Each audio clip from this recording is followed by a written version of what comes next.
Now, David, you say that taxing bank deposits is, quote, nuclear war on savings and wealth. Well, I think it is. I think this is a new leaf that we've turned over in the European crisis. And I know it was on the table. It was discussed. I think Mario Draghi went out of his way to say to most of the German leaders who were proposing this and the Dutch leaders who were proposing this that this was a terrible option. Don't do it. Don't do it. That was back in January. And they pushed hard and they did it. And the sad part is they really did it for political reasons. I think Angela Merkel was under a lot of pressure because the money was going to Russians. But don't they do everything for political reasons? Yes. Well, look, monetary policy is supposed to be independent. Having your money safe inside of a bank, widows and orphans putting their money in bank accounts, should be somewhat immune to the political vagaries of day-to-day legislation. And to come in and literally take that money, people under $130,000, 100,000 euros, put a tax on that when it's insured deposits. When you go in and you see that sign, you know, it's not FDIC, but whatever those letters translate into in Greek, that's what's there. You go there, you save, you put away, and to have your government just come in on a Friday night and take 7% of it, I think people completely underestimate how that changes people's spirits. Jarring. David, I want to ask you why, in your opinion, the EU took this move when it didn't do something similar in Spain, Italy, Portugal, Ireland, etc. But before we get there, what does it say to you that a deposit guarantee is, you know, at the moment, right, meaningless words? I think it's a much bigger deal than the market's making it out to be. And while the markets are down, and you look at the S&Ps off a little under 1% now, but we're worse, and the euro weakening, I think the market's being a little bit complacent. And you know, that's coming from me, someone who's always on your show talking about how great the world is, and you know, usually wearing rose-colored glasses. Why do you say that? Because the EU, or for that matter, any other government, could just go and change its mind overnight on just about anything? Or any government. Now you start to think about what can our government do? Could they impose a tax on our deposits if they really got into a jam? They could. It opens up a Pandora's box, and one of our clients mentioned that to me last night when I put out a commentary, that it's very hard to close that box. And if you go back to the history books, bank runs are a very complicated thing, and banking is a very complicated thing. It's very highly leveraged, and if people decide to all kind of come out at the same time, you really end up with a pretty big problem. So I'm concerned. I don't like it. I think, you know, we've had a great run in risk assets. We've been touting them for a long time.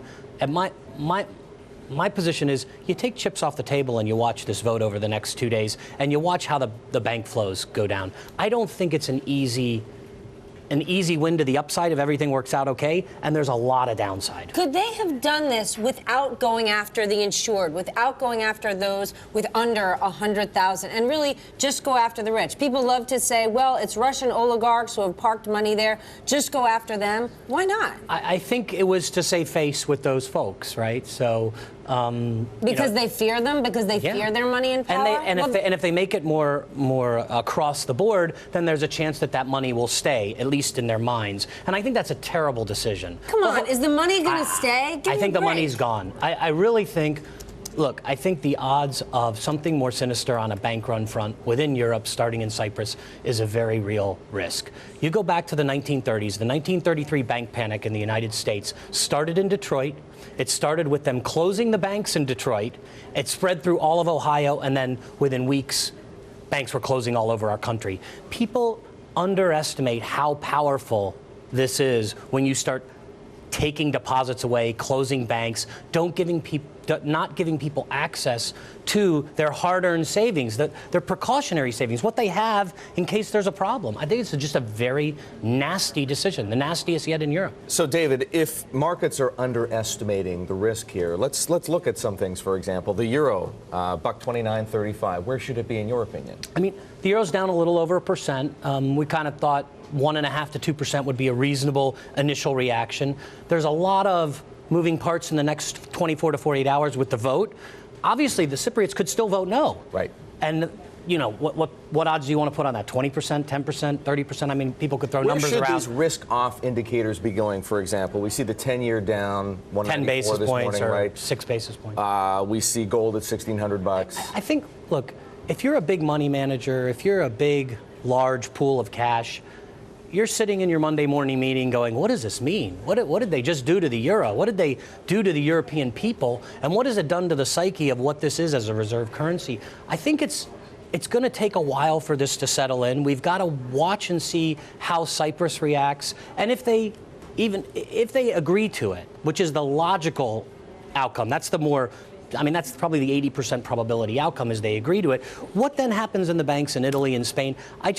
Again, we've had such a good run. We're very happy with our run. We love what Ben Bernanke's done. We love what Mario Draghi's done. We love this new guy, Kuroda, who's coming into Japan. We like our printing presses. But when you start taking people's money out of their bank accounts, you know what?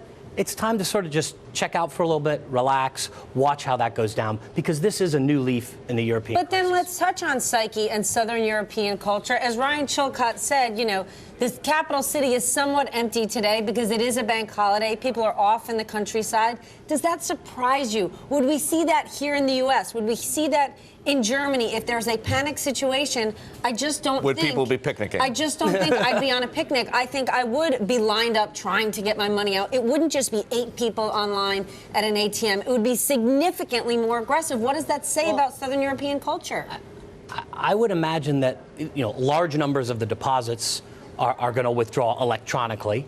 So the wealthiest people who have their money in Cyprus don't stand in line at an ATM. They call up their private banker and try to hit a button. So now the question is, what do the widows and orphans do? What do the young kids do that have their money? And it's a small country. It's 1 million people. So you're not going to see crowds of hundreds of thousands of people when there's only 1 million odd people in the country. It's like the size of a small city in the United States. So I'm not surprised we don't see rioting in the street in Cyprus.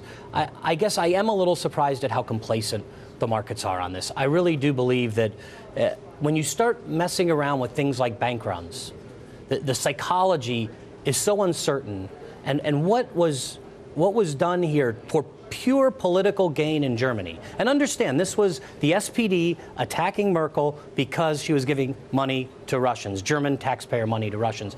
To do this, I think, is just risking way too much with the system.